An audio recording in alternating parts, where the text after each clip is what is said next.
बच्चों आज हम पढ़ेंगे रासायनिक समीकरण को संतुलित करना, ठीक है ना, जिसका पार्ट बी कंप्लीट करने वाले हैं हम। ठीक है ना, हमारे पास रिएक्शन आ जाती है, अगर एक नंबर में आती है तो हमें केवल ये पूछा जाता है कि HNO3 प्लस CaOH का होल ट्वाइस एरो CaNO3 का होल ट्वाइस प्लस H2 को संतुलित कीजिए।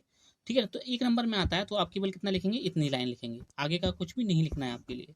ठीक है ना, यदि यही आपके लिए 2 मार्क्स में पूछ लेता है, ठीक है ना, कि ये समीकरण है रासायनिक समीकरण, इसको आप संतुलित कीजिए, तो आप इस समीकरण को यहाँ उतार के रखेंगे। ठीक है ना, ये वाली लाइन नहीं लिखनी होगी हमें। ठीक है ना, ये हमारी लास्ट में लिखी जाएगी। जैसे हम इस लाइन को यहाँ उतार देंगे तो हम क्या लिखेंगे इसके आगे, पद फर्स्ट में, चूंकि रासायनिक अभिक्रिया में अभिकारक अणु में परमाणु NO3 की संख्या 1 है। कि क्या कह रहा है यहाँ पे, रासायनिक अभिक्रिया समीकरण में अभिकारक अणु में परमाणु NO3 की संख्या 1 है तथा उत्पाद में NO3 की संख्या 2 है। ठीक है ना, कैसे देखा हमने कि यहाँ पे NO3 कितना है, 1 और यहाँ पे कितना है, 2 है। ठीक है ना, फिर कह रहा है इसलिए अभिकारक परमाणु अणु HNO3 में 2 से गुणा करने पर। ठीक है, तो ये जो हमारे पास में अणु है ये वाला, ठीक है ना, HNO3 ये वाला, इसमें हम क्या करेंगे, 2 से गुणा कर देंगे। जैसे 2 से गुणा करेंगे तो हमारे पास में देखिए 2HNO3 यहाँ प्राप्त हो जाएगा हमारे लिए। ठीक है ना, ये हमारा सेम ऐसे ही रहेगा CaOH का होल ट्वाइस।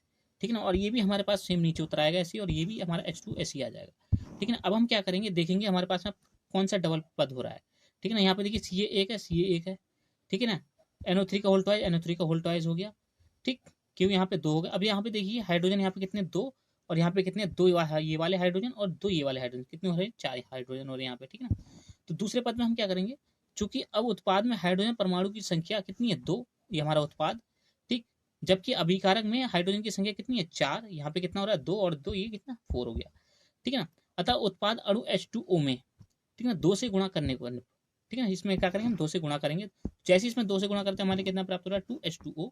बाकी CaNO3 का होल ट्वाइस सेम नीचे, CaOH का होल ट्वाइस सेम नीचे, 2HNO3 सीधे नीचे। ठीक है ना, फिर हम क्या देखेंगे कि इसमें जितने भी परमाणु हैं अणुओं के, ठीक है ना, उनकी संख्या क्या उत्पाद में उपस्थित जितने भी अणु हैं उनमें बराबर है कि नहीं उनके परमाणु की संख्या के। ठीक है, तो हम यहाँ पे चेक करके क्या कहते हैं कि चूंकि रासायनिक अभिक्रिया में उपस्थित सभी अभिकारक परमाणुओं की संख्या कौन कौन से, HNO3 CaOH का होल ट्वाइस, ठीक है ना, तथा उत्पाद में उपस्थित सभी परमाणु की संख्या का मान बराबर है।